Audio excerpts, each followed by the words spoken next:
Mon point de départ, c'est une pièce que j'ai lue dernièrement qui s'appelle Notre petite ville de Thornton Wilder. C'est-à-dire c'est toute la petite ville qui est mise en scène et qui montre toutes les interactions entre les habitants de cette ville. Et la question, ce serait comment on pourrait faire théâtre à partir d'un paysage, d'un territoire qu'on observerait. Et voir comment on invente plusieurs récits, donc des récits d'humains, des récits de non-humains, des récits d'animaux, des récits possiblement de végétaux. Et imaginer alors comment tous ces récits vont plus ou moins s'enchevêtrer pour dessiner un monde dans lequel, qu'on le veuille ou non, qu'on le sache ou pas, toutes les espèces cohabitent et tentent ensemble de plus ou moins faire monde.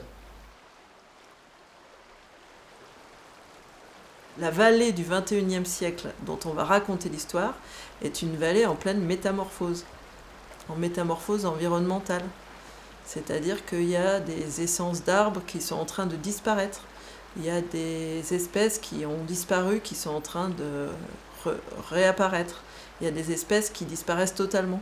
Et c'est-à-dire que c'est pas du tout l'idée de raconter une nature comme ça, immuable, dont on a une idée un peu ancestrale, comme une nature qui serait toujours la même.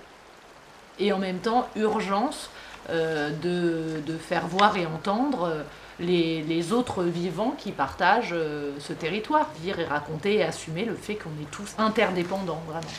Nécessité de cette prise de conscience-là aussi. Baptiste Morisot, il dit que la crise qu'on traverse, c'est pas qu'une crise économique, qu'une crise écologique, qu'une crise sanitaire, qu'une crise nanana. C'est aussi une crise de la sensibilité.